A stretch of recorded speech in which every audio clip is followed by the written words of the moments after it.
Welcome back to another video, guys. Today we're taking a look at the Silent Hill 2 remake on the RX 7900 XTX and Ryzen 7800 X3D. We're going to focus on 4K resolution. We'll take a look at native res, ray tracing, FSR. We'll even take a look at some AFMF as well, and some recommended settings. Now, I wanted to start by checking out native resolution with ray tracing on and ray tracing off, just so we get an overall idea how the game runs on this set of hardware. So before we begin, I'd like to apologize a bit about my voice. I've been quite sick, but what you're looking at here is the game at native 4K epic graphical preset on the left with the ray trace setting to off, and on the right with the ray trace setting to on. Now, it's important to remember that even though the ray trace setting is off, the game still uses software Lumen. Ray tracing on, the game utilizes hardware ray tracing. That is the biggest difference, and there is a performance cost to this, which we're going to look at. Now, visually there is a difference in shadows and ambient occlusion, as you can see, but perhaps the biggest difference and most noticeable one would be in the reflections. With the hardware ray tracing, they do look quite a bit better than with the software, but these are the differences. We did this very same test on my RTX 4090 video, and to compare the two, since I have the footage, with software RT, the 7900 XTX averaged 41 FPS and the 4090 averaged 60 FPS. So I would say even the 4090, there's probably areas that it could drop below that with software RT. But if we were to look at and compare the hardware RT, the 7900 XTX drops to 28 FPS average, so very costly, and the 4090 drops from 60 to 50 FPS average. And if we look at the cost to turning hardware RT on, for the 7900 XTX, that's a 32% cost to performance, and for the RTX 4090, that's 17% cost to performance in this isolated area anyway at native 4K. Before we take a look at FSR, I wanted to quickly look at AFMF because I figured this would be a good candidate for AFMF 2, especially since the game does not support FSR frame generation or DLSS frame generation. It's a GPU heavy game, and it's a fairly slower paced game as well. But I thought AFMF actually looked awful in this game. Just panning the camera was a lot of like garbling and blurring, and it didn't look pleasant to me at all. As you can see, I'm targeting around close to 60 FPS at the RivaTuner statistics server, and then the AMD overlay shows 114 FPS right now because I'm using a 120 Hz display.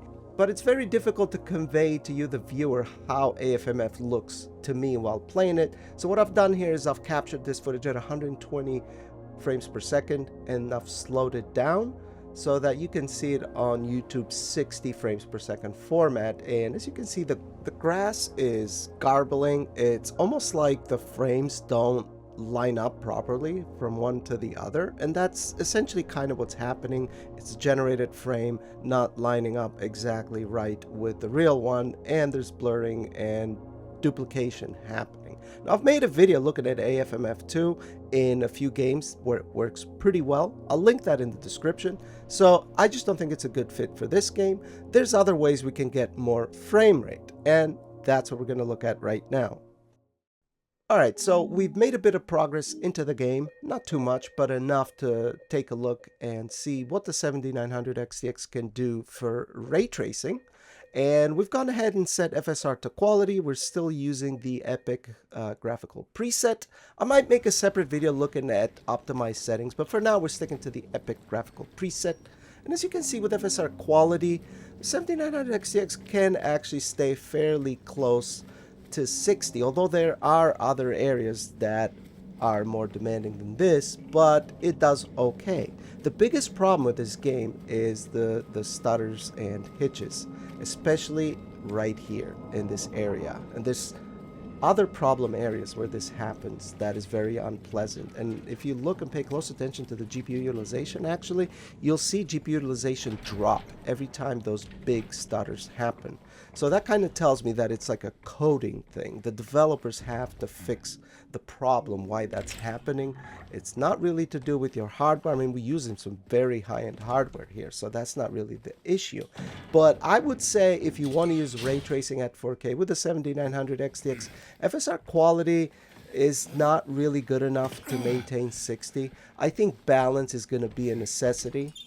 Now the problem too with FSR is that, well, it's the usual FSR flicker, unfortunately, that is very pronounced in this game for some reason. I mean, this seems to be a trend with a lot of Unreal Engine 5 games where it's like a sharpness issue, as you can see here.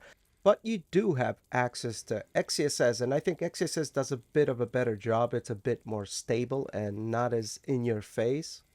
It's basically stuff like this, like the light leaking through the door or reflections.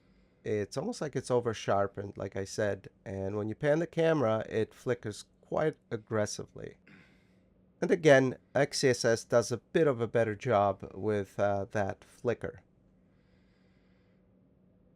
But there's other areas too that kind of stand out in your face, like the frosted glass here. There's quite a bit of flicker here with FSR, whereas XeSS is definitely a bit more stable.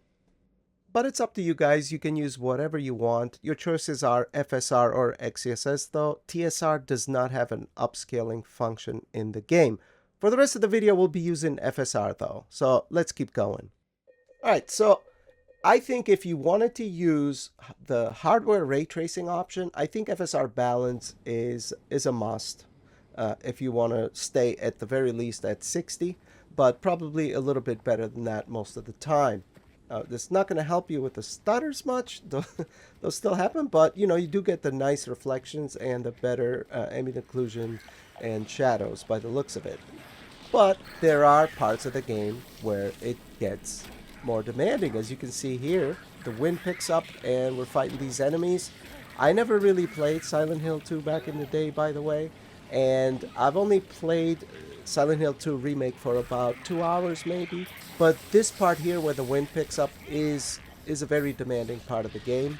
And as you can see, even with FSR Balance, we did actually drop below 60 there for a brief moment, but I would say for the most part you'll be at the very least at 60 for the majority of the case.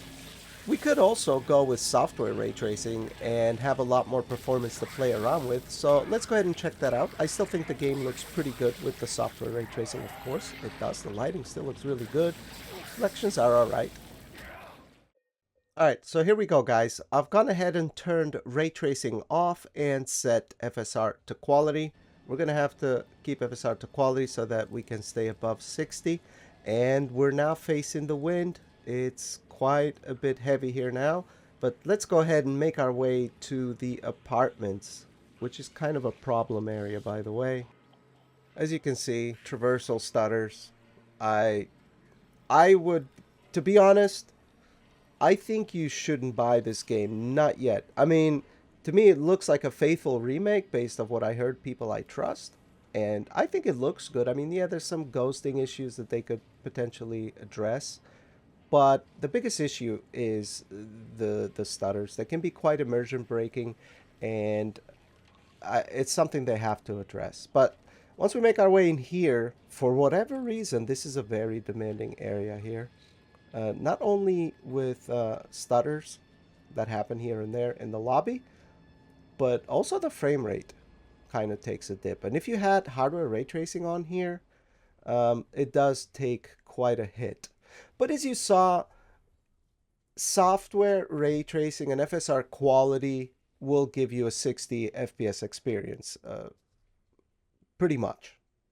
If you use ray tracing, hardware ray tracing, I think FSR Balance is something you're going to have to live with. Now, is there anything we can do to help the experience be a little bit more fluid? Well, this is what I recommend and how I would play with this setup for now, until the game is improved on and optimized a bit better, hopefully soon. Alright, so what we've done here is we still have ray tracing disabled and still using FSR quality, but what I've done is I've set a 60 FPS cap with Riva Tuner Statistics Server. The game does have a frame rate cap setting in it, but it's not going to be as smooth as Riva Tuner Statistics Server. Now, Riva Tuner Statistics Server is not going to save you from the problem areas that the devs have to address. Those stutters will still happen, unfortunately.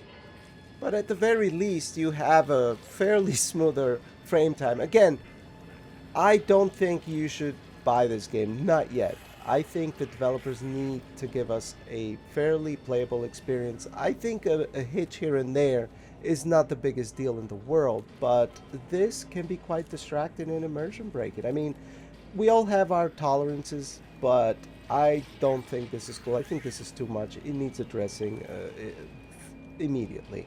But anyway, that was my look at Silent Hill 2 Remake as of right now on the 7900 XTX. I'll keep an eye out, and I will check out updates as they come out and compare and show you if there's any improvements. But that's going to be it, guys. Give the video a like, consider subscribing, and leave a comment down below. Let me know what you think. I'll see you in the next one. Bye-bye.